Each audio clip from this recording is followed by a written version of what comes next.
Hi everybody, today is show and tell. I'm on the road in Seattle and I wanted to show you of the over 30 trumpets that I own, most of which are Yamahas. I want to show you 7 very, very unique horns, and I want to tell you not only about the instruments themselves, but also how I got these trumpets on board for my flight from Los Angeles to Seattle yesterday. I probably broke a Guinness World Record for a number of legal trumpets ever brought on board an airplane.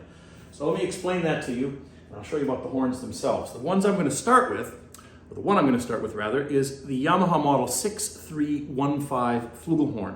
I've played this for many, many years. It's a very, very accurate instrument, especially between G and high C. It doesn't have that squirrely quality that you sometimes get in certain flugelhorns. This goes into its own satin bag, as will all of these trumpets, and I'll explain that when we finish the tutorial.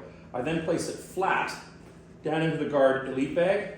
I've positioned one of the dividers so that it's far enough this way that the horn can comfortably fit down like that.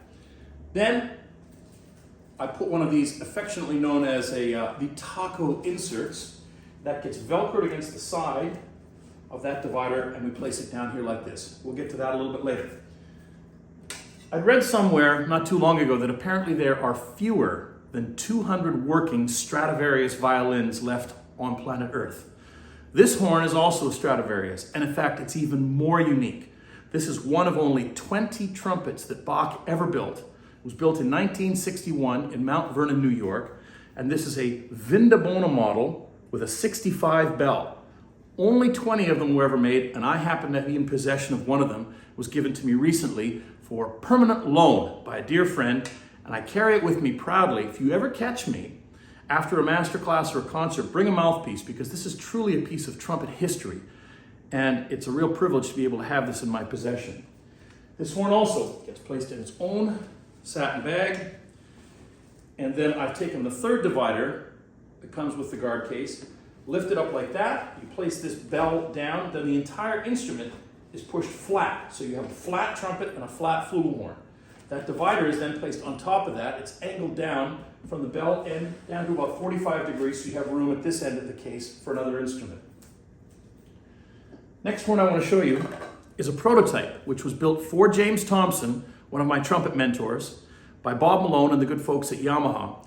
This has an original MC1 lead pipe on it, and one other cool little customization is a sliding brace down here between the bell and the first valve slide. That sliding brace allows me to slightly alter the feel of the instrument whenever I'd like to do that.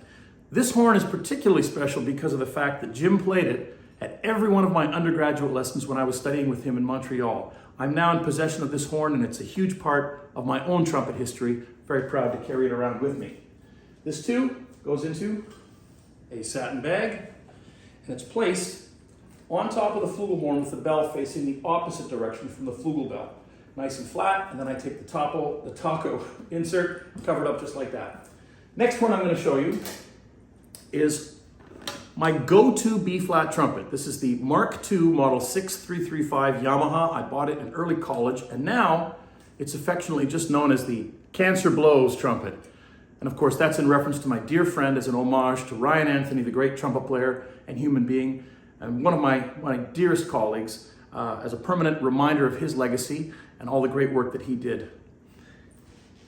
This too goes into a satin bag, and it's placed on top of, with bell facing the opposite direction from the B flat that I put down there earlier. The last trumpet I wanted to show you is, well, not quite the last, but the last one going into this case, is a rotary B flat trumpet made by Schagel in Austria. I had broken my elbow a few years ago and was having difficulty holding a horn, and I saw this at a trade show in Los Angeles, and I held it. You can see it's a very, very unique design and shape. And what's especially interesting about it is that when you hold it, it's ergonomically perfect. It floats. It doesn't have the forward weight that a regular instrument does. As a result, it's also a fantastic teaching tool, because I can have somebody hold this horn, then grab their regular instrument and have to make certain body adjustments to have it feel the same way. Those body adjustments are really important because it allows you to maximize not only the potential of the instrument, but your relationship physically to what you're playing. So it's a very, very effective teaching tool to show people efficiencies that they can apply to their regular instruments. This one also goes into a bag like this, and especially because it's such a unique shape, I wanted to include it in this tutorial. It's placed down flat with the bell just slightly behind where the B flat bell is here and just slightly ahead of the C trumpet bell. Now you have all 5 horns in here, you're ready to close the case. This takes a little bit of finessing, but any serious traveler knows exactly how to close these kinds of zippers. And there are ways to do this very, very comfortably and conveniently, so you're not only not damaging instruments, you're closing it very effectively. Boom. You have 5 trumpets in a case. Now, I was going to show you the other 2 that I managed to get on board with what appears to be a garden variety, very simple and small looking computer bag, which I carry over my shoulder. But it's not. It's made by Briggs & Riley. And if you travel, you know Briggs & Riley is the best quality in the business. With that in mind, I wanted to show you this particular horn. It's an instrument that was built for me by Yamaha. It's an E-flat D trumpet with some very unique characteristics to it. They built it for me so that I could record the Haydn and the Hummel concertos a few years ago. And it basically combines a trumpet body with a custom-made cornet bell. As a result, it has a lot of the warm characteristics of a conical instruments, like those in the cornet family, but also the accuracy, the centering qualities of a trumpet. It's a very, very unique sound. It's a unique feel. I'm especially proud to own this from Yamaha, and thank you very much for making it for me. I put this into one of my other taco inserts, and I very simply place it down in the computer bag like so. The last trumpet I'm going to show you is my Yamaha model 9920 piccolo trumpet. It's a 3-valve piccolo with a rotor 4th valve right there, and yes, it's blue. I have been known to tell flight attendants this is made of crushed sapphire, and it's worth $3.2 million. And I do that without cracking a smile. True story. I take this horn and I put it into an ordinary cup mute bag, and I place that just on top of the E-flat trumpet, which is now protected by the taco insert. Close that up from back here, close it on this side, you're done. Now this computer case has an especially awesome telescopic handle on it, and this is where the quality of this particular case is very, very important.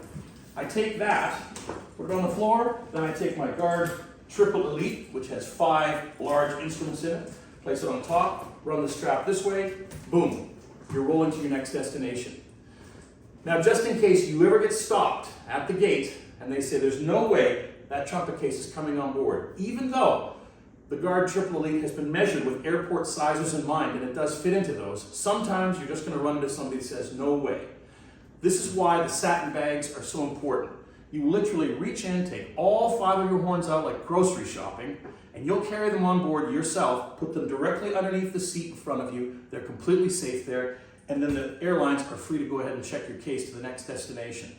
You get reacquainted with the case and your trumpets. When you land at the other end, boom, you're traveling. Be creative, have fun with the trumpet. Hope you've enjoyed this tutorial. See you later.